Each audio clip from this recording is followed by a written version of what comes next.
गीता अध्याय 1 श्लोक 20। जब युद्ध आरंभ होने को था और धृतराष्ट्र के पुत्र कौरवों को युद्ध के लिए तैयार खड़ा देखा, तब अर्जुन, जिनके रथ पर हनुमान जी का झंडा था, ने अपना धनुष उठाया और उस समय भगवान श्री कृष्ण से यह वचन कहा। यहाँ हरि कृष्ण भगवान श्री कृष्ण को कहा गया है कि हरि कृष्ण कहा जाता है जो इंद्रियों का स्वामी है। इस श्लोक का जो आध्यात्मिक संदेश है वह हम समझने की कोशिश करेंगे।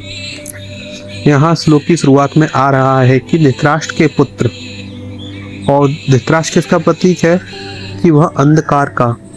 देखा जाए कि संसार के जो सारे जीव हैं वह धृतराष्ट्र हैं, क्योंकि उनकी अवस्था भोग योनियों है, सिर्फ भोग सकती हैं। भोग भोगने वाले जीव धृतराष्ट्र हैं, मतलब वह अंधकार में है, अपना कल्याण या उद्धार नहीं कर सकते।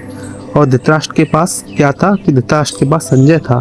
संजय किसको कहा गया है जाता है कि संजय विवेक को कहा जाता है, विवेक को, जागरण को। इसको और आसान शब्दों में समझे तो जो संसार के सारे जीव वह धृतराष्ट्र हैं, मतलब कि अंधकार में है, अपना कल्याण या उद्धार नहीं कर सकते।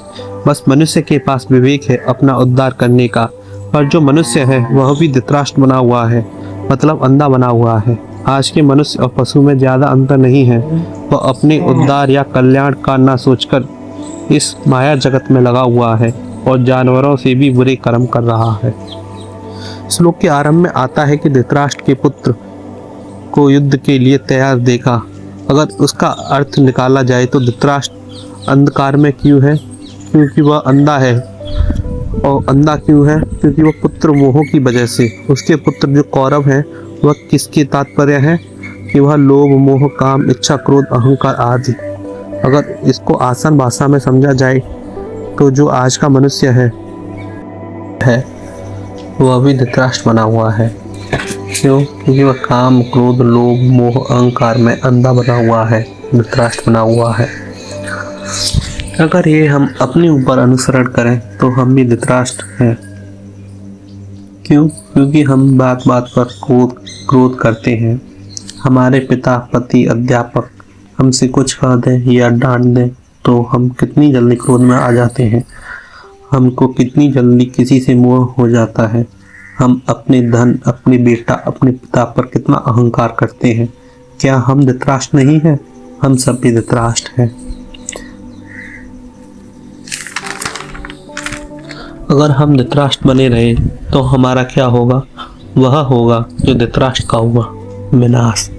अगर हमें धृतराष्ट्र नहीं बनना तो सबसे पहले हमें क्रोध को, अहंकार को, लोभ को, इच्छाओं को आदि सबको त्यागना होगा। यह हम कैसे करेंगे, कैसे त्यागेंगे? तो आगे श्लोक में आता है कि अर्जुन, जिनके रथ पर हनुमान जी का झंडा था। यहाँ अर्जुन का तात्पर्य क्या है कि एक स्पिरिट, एक साउल, और हनुमान जी का तात्पर्य क्या है कि भक्ति और भाव। जब हमारी आत्मा भक्ति में हो जाती है, भक्ति और भाव को लेकर साथ चलती है, तब क्या है?